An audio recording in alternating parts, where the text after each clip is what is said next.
Guys, yung ating lulutuin na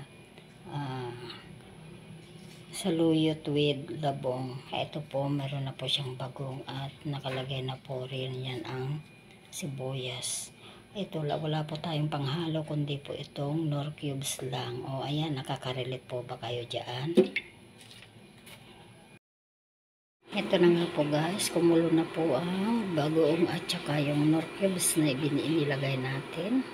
At ilalagay na po natin yung dahon. Ayan. Ayan, simpleng lutong ulam lang po dito sa bahay. Dahil nga po, hindi sila nakabili ng pangsahog. Kaya ang sahog po natin ay ang Knorr cubes na lang ng baboy. Ayan. Tabayanan po natin ang paglalagay ng ating labong.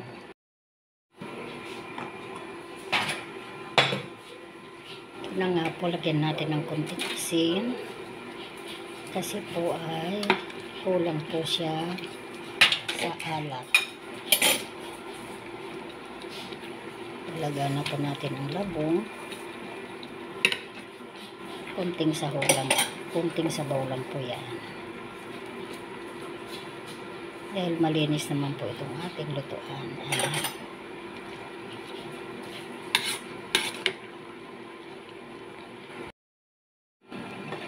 Isa na po natin. Ito na po, luto na po siya guys. Kayo po, kung nakaka-relate po kayo sa ganitong luto, kung wala man pong pangsahog na mga naprito o kaya naihaw na isda, pwede rin po ninyong gawin.